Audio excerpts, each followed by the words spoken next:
You see the headlines, right? Tensions are rising, and sometimes it feels like we're reading a doomsday preview. So it's totally natural to wonder about the ultimate what if. Let's just dive right into it. This is a heavy topic, but a fascinating one. If the absolute unthinkable happened, where could you even go? Seriously, it's a question that sounds like it's straight out of a Hollywood blockbuster, right? But people are actually talking about this. So we've dug into all the analysis, the news reports, and, the online debates to really try and break down what safety even means in a global conflict. And believe me, the stakes are, well, they're as high as they get. This one comment from a Reddit user just sums up the grim reality perfectly. Surviving, you see, isn't just about ducking the initial blast. It's about everything that comes after. But for anyone who's determined to find some kind of sanctuary, it turns out there are a few core strategies that keep popping up.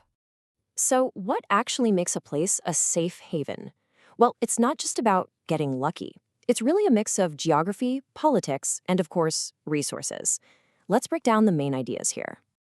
When you boil it all down, it seems to come back to three key strategies. First, just get away. Be so remote that trying to invade you is a complete logistical nightmare. Second, stay out of it. Be so politically neutral that nobody even has a reason to bother with you. And third, maybe the most important, be able to feed yourself when global supply chains just stop. All right, let's tackle that first one, the isolation advantage. This is probably the most intuitive strategy, right? It's pretty simple. Just put a whole lot of distance between yourself and all the trouble. So the whole idea here is that being isolated, it just makes you a really tough target. Think about it. An aggressor has to look at the massive cost of an overseas invasion and then weigh that against what they'd actually get out of it. And most of the time, that math just doesn't add up.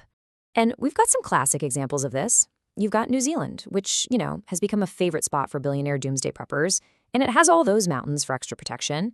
Then there's Fiji, which is so remote it's like a week's sail from any major landmass. And then you have the ultimate remote spot, Antarctica. Even tiny little nations like Tuvalu are considered safe, mostly because they just aren't a strategic prize worth fighting for. Okay, but let's be real. Not everyone can just pack up and move to the literal end of the earth. So what's the next best thing? Well, you make yourself a political island. And that's where we get to the power of neutrality. The concept is actually pretty simple. If you're not an enemy to anybody, you're way less likely to get caught in the crossfire.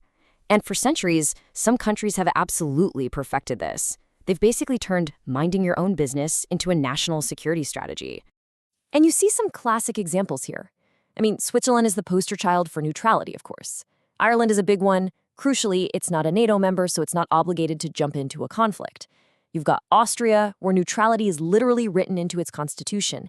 And even places like Bhutan and Indonesia have these foreign policies all about staying out of major power squabbles. But Switzerland, oh man, they take this to a completely different level. Okay, just look at this number. It's pretty wild. Switzerland has enough nuclear bunker space to shelter 114% of its population. Yeah, you heard that right. They have more spots in nuclear-proof shelters than they have actual people. That's a level of preparedness that's just, it's almost hard to believe. And the funny thing is, right now, with no war happening, these government-mandated bunkers are often used for, much more normal stuff. It's this fascinating mix of extreme, over-the-top caution and just everyday life. All right, let's get to our final strategy. It's all about food and terrain. This is where you combine natural defenses with being self-sufficient. Because let's face it, when global trade grinds to a halt, being able to feed your own people becomes the absolute key to survival. So really, the crucial question is this. Can a country survive if it's totally cut off from the rest of the world? This means you need tons of farmland. You need fresh water, but you also need natural barriers, like massive mountain ranges, that would make a conventional invasion an absolute nightmare for any army. And this is where South America really shines. You've got Chile, protected by the massive Andes Mountains and with a huge fishing industry. South Africa has that fertile land and the modern infrastructure to actually manage it. And hey, Ireland pops up again. It can produce way more meat than its population even needs. But there's one country that stands out as a true food powerhouse. Just get a load of this number. It really shows you how powerful this strategy can be. Argentina produces 273% of the calories its population needs. That makes it one of the most food-secure nations on the entire planet, and very capable of weathering something awful like a post-conflict global famine. So we've gone through isolation, neutrality, and self-sufficiency. Sounds like a pretty solid plan, doesn't it? Just pick a country, pack your bags, and wait for everything to blow over. Well, as we're about to see in our little reality check section, it's a bit more complicated than that. Because the thing is, even the most perfect, well-thought-out plans can go completely sideways. History is just littered with stories of people who thought they found a safe haven, only to discover that the conflict found a way to follow them. And this story from Reddit is such a powerful reminder of that. You have this intelligence analyst who did everything by the book. He found a remote island that was strategically unimportant. Perfect, right? But then, just a year later, a local conflict, the Falklands, were erupted, and his safe haven turned into a war zone. It just goes to show you, no place is 100% immune to human conflict. And this really gets to the heart of the whole debate about islands. On the one hand, an island seems like the perfect sanctuary, doesn't it?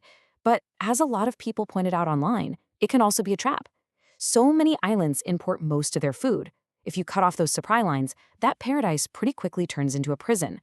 Not to mention, they can suddenly become really valuable as refueling stops or military outposts. And then, of course, there's the biggest reality check of all, the threat of a nuclear winter. In a full-blown nuclear exchange, the fallout, it doesn't care about borders. All that dust and soot kicked up into the atmosphere could literally block out the sun, causing global temperatures to just plummet. That would lead to worldwide crop failure. And in a scenario like that, well, nowhere is truly safe from the consequences. So, after looking at all these strategies, the case studies, and some pretty harsh realities, what's the final verdict? I think it's this. While some places are definitely safer than others, the whole idea of true safety is a really fragile concept in a world as interconnected as ours. And that really leaves us with one final big question. We started this whole thing by looking for a place on a map, right? A physical spot to escape to. But maybe the real answer isn't about finding a sanctuary just for ourselves. Maybe it's about trying to build a world where nobody has to go looking for one in the first place. What do you think?